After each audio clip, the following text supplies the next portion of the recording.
வத்சலாவும் ராமுவும் அந்த அனாதை ஆசிரமம் வந்தனர்.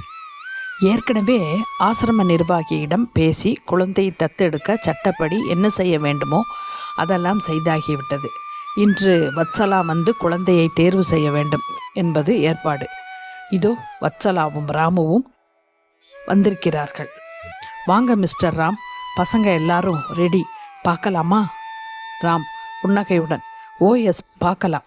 நிர்வாகி, அதற்கு முன் ஒரு சந்தேகம். ராம், என்ன? பொதுவாக தத்தெடுக்கிறவங்க பிறந்த குழந்தையை தான் தத்தெடுப்பாங்க. ஆனால் நீங்கள் 3 வயசு குழந்தையை தத்தெடுக்கணுங்கிறீங்க, அதுதான் புரியலை. வத்சலாவும் ராமும் ஒருவரை ஒருவர் பார்த்து கொண்டனர். வத்சலா அமைதியான குரலில், 3 வயசு குழந்தைக்கு தனக்கு அப்பா அம்மா இல்லைன்னு புரிஞ்சிருக்கும். அந்த குழந்தையை நாங்கள் தத்தெடுக்கும்போது, ஆஹா நமக்கு ஒரு அப்பா அம்மா கிடைச்சாச்சு என்று அன்போடு நடந்துக்கும். நாளைக்கு யாரும் எதுவும் அந்த குழந்தைகிட்ட நீ இவங்க பிள்ளை இல்லைன்னு சொன்னாலும் பெரிய பாதிப்பு வந்துடப் போவதில்லை. அதுதான். நிர்வாகி, சரி வாங்க குழந்தைகளை பார்க்கலாம். மூவரும் நடந்து வறண்டாவின் இறுதியாக உள்ள ஹாலுக்கு வந்தார்கள்.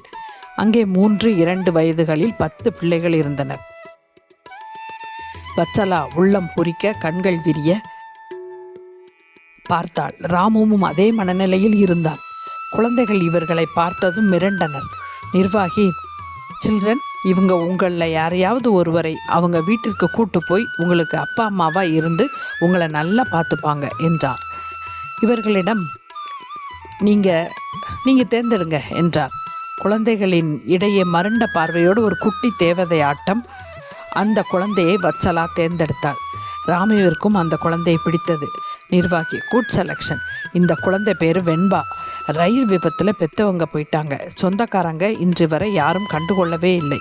அப்பா அம்மா இல்லைங்கிறது அவளுக்கு புரிய வைக்க நாங்கள் ரொம்ப கஷ்டப்பட்டோம்.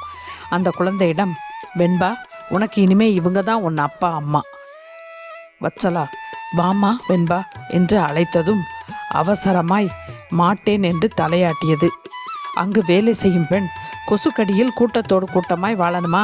சமத்தா இவங்க கூட போய் ராஜ வாழ்க்கை வாழு என்று வெண்பாவை இழுக்க அது அடம் பிடித்தது. நிர்வாகி, விடு விடு அவளை என்று குழந்தையின் அருகே மண்டியிட்டு இதமான குரலில், வெண்பா, இந்த புது அப்பா அம்மாவிற்கு உன்னை ரொம்ப பிடிக்குமாம். உனக்கு பிடித்த சாக்லேட், ஐஸ்கிரீம், சைக்கிள், பெரிய டெடி இதெல்லாம் இவங்க உனக்காக வச்சுருக்காங்க.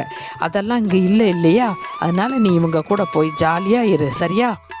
வெண்பா மழலை குரலில், வேண்டாம், நான் போமாட்டேன், இங்கே தான் இருப்பேன். இவங்க தான் என் ஃப்ரெண்ட்ஸ்.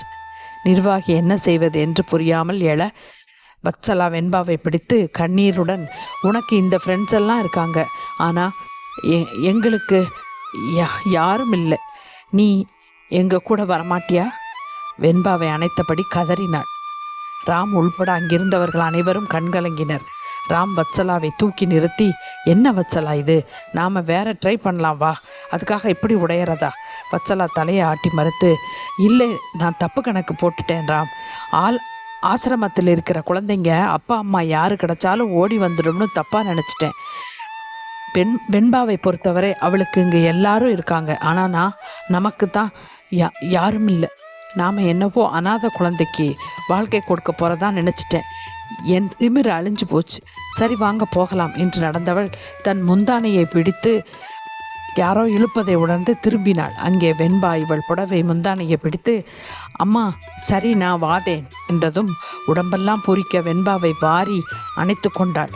எல்லோருக்கும் மகிழ்ச்சி. நிர்வாகி, அப்பாடா, மேடம் ஆசைப்பட்டபடி தத்து பிள்ளை கிடைச்சாச்சு. வத்சலா, ஊஹும், வெண்பா தான் எங்களை தத்தெடுத்திருக்கா, அதன் மூலமாக எங்களை வாழ வைக்க போறா என்று சொல்ல எல்லோரும் புன்னகைத்தனர்.